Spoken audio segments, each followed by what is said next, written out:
called on the government to lift the 1% pay cap on public sector workers for all workers after it was announced that police officers will get an average 2% increase and prison officers a rise of 1.7%. Theresa May told MPs during Prime Minister's questions a little earlier that there was some flexibility, that was the word she used, on the issue, but balance was needed between pay and fairness to taxpayers.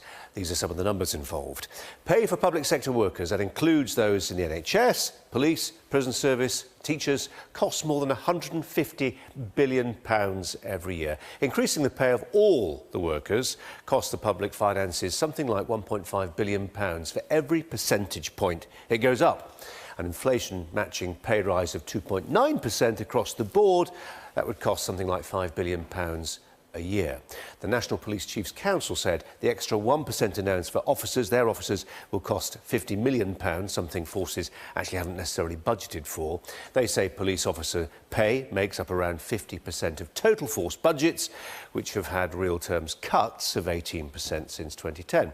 This was rejected by the policing minister, coincidentally Nick Hurd, who said the offer was affordable to forces and claimed that some of those forces are sitting on at least £1.5 billion in reserves. The largest part of the public sector workforce, something like 30% of the total, are NHS employees. The NHS spends around £40 billion a year on what are described as frontline staff. During the election campaign, Labour said it would ensure the NHS wages rose at the same rate as private sector pay, which would cost something like £2.9 billion a year. So that's some of the context. What about the ideology? Can the country afford a pay rise across the public sector? We're joined by Daniel Mahoney, Head of Economics Research at the Centre for Policy Studies, and Faiza Shaheen, Director of the Centre for Labour and Social Studies. A very good afternoon to both of you. Mr Mahoney, let's start with you if we can.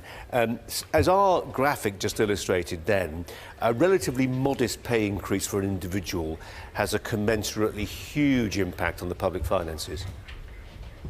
Indeed, and I think the public sector pay cap has been an essential policy for two main reasons. So after the financial crisis, we had a huge budget deficit, so that needed to come down. And also, public sector pay was much higher than private sector pay. There was a very, very huge differential there. So I think that was a very essential policy. Now, going forward, I think Theresa May is right to say there should be some flexibility, but I think there needs to be perhaps a modest increase, and of course that needs to be paid for, and I don't think it can be paid for via borrowing, and it shouldn't be paid for through increased taxes either. Faiza, the problem is one person's modest is not enough for many people, is it? How do we set about defining what is realistic, affordable for the public purse, but what actual individuals and trades unions, as importantly, actually want? Yeah, I think we're coming into this debate from the wrong perspective, actually. Let's look at it from a personal perspective. So those workers in the public sector, from our nurses, our teachers, the people that really keep the wheels on society, they've seen real-term cuts for 7 years. And this comes from a problem created by bankers who saw their wages go back to normal after a few years. So you can imagine the sense of unfairness. These people work very, very hard for us. And they are seeing their household budgets cut by thousands, really, up to 2020 when you take it that far. These are real-term cuts. And what we've heard is just simply not even a half measure today. It doesn't match what inflation is, so people are still getting real-term cuts. And at the societal level, so we tend to think about this, and we've come into this debate sort of saying, oh, we just don't have the money. We have to remember, one, that we found the money when we wanted to buy off the DUP. That magic money tree apparently does exist. And also that when people... Wasn't it? Yes, it was £1 billion, but that is a big sum of money still. I mean, one of the things that you would say is that we have had an incorrect debate about the way in which government budgets work. When these people will get a pay rise, they will spend more in the economy. Unlike when you give tax breaks to the richest, who then don't spend it, save it, put it away in tax havens, right, etc. They will spend it in the economy. That generates more growth, and that generates more tax take for the government. So actually, there is a very strong economic argument as well as a social argument for this. OK. Daniel, do you accept the point? I think Faiza used the phrase, these are the people who keep the wheels on society. Do you accept that the pay gap that exists, and by some analyses it's about 10%, that you earn 10% less in the private sector compared to the public sector, is justifiable because of the nature of the jobs that some of these people do?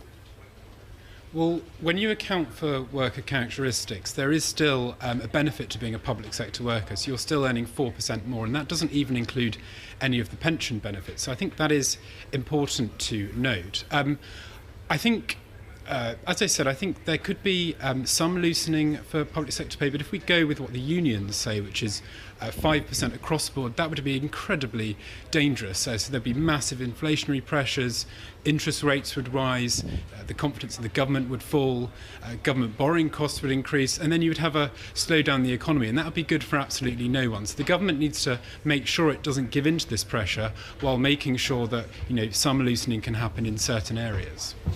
Faisal, just on the point that the unions make when they talk about, and you talk about some of the frontline workers in the public sector, we tend to focus on quite emotive figures, don't we? The firefighters, the nurses. Public sector payroll is full of jobs that are less emotive, the people working in the back office, etc. But the unions still want to have the collective bargaining for all of them. In the private sector, of course, it works very differently, doesn't it? If you do a job that's more hectic in a less desirable place, you'll be paid more by the company for doing that. It doesn't seem to work that way in the public sector, should it? Look, frontline staff depend on people in the office to get out, the logistics, etc. All of us know that in the working environment. We need the administrative support, etc. But should they all this is a enjoy classic the same thing, pay though. rise? No, I'm sorry. This is a classic thing that happens. We pit public sector workers against private sector workers. That's not what should happen here. Essentially, all workers, and the average worker in particular, haven't seen pay rises for really a long time now, even before the financial crisis. And what's happened is that we've seen a decade of wage growth. We haven't seen it so poor for 200 years. And there's obviously something fundamentally wrong in the economy, and that's true for public sector and private sector workers. What people do is they compare apples with pears and start saying, oh, well, private sector workers, you should be upset with public sector workers, and public sector workers are getting a good deal. Actually, no. Actually, a lot of people in the economy are not getting a good deal. We're talking about public sector today because actually, when you think about it, if we are unable to give the people that matter so much in society a decent pay package, then we are obviously getting something fundamentally wrong in our economy, guys, whether that's about how much tax we raise or elsewhere. And this is costing huge amounts of money. The lack of retention, etc., is storing up huge costs for the future. Apologies, we've got to cut this one short, I'm afraid. Faisal Shaheen and Daniel Mahoney, thanks both very much indeed for your time. Thanks a lot. Thank you.